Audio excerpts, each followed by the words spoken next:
Hello YouTube family. ఈరోజు పటాన్చెరు ఇంద్రేశ్వర స్వామి దేవాలయం గురించి తెలుసుకుందాం.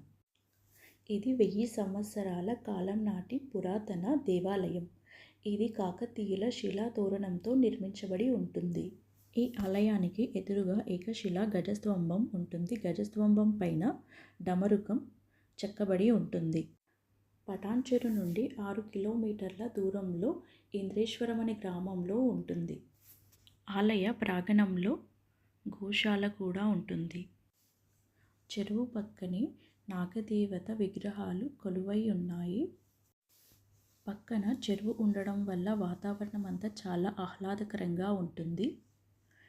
ఇక్కడ పురాతన విగ్రహాలు కనబడతాయి. ఇక్కడ గుప్త నిధుల కోసం తవ్వకాలు జరిగాయి. అందువల్ల కొన్ని విగ్రహాలు ధ్వంసమయ్యాయి. ఇక్కడి గజస్తంభం పైన శివలింగం కూడా చెక్కబడి ఉందని చెప్తారు. ఇక్కడి గ్రామస్తులు ధ్వంసమైన శివలింగంలో నుండి ఒక శివలింగాన్ని తీసుకొచ్చి పునర్నిర్మాణం చేశారు. ఆలయం ప్రాంగణంలో 20 చేతులు 10 తలలు కలిగిన కాలభైరవ స్వామి విగ్రహం ఒక గుట్టపైన చెక్కబడి ఉంటుంది. పక్కనే రాతిపైన వినాయకుడి విగ్రహం చెక్కబడి ఉంటుంది.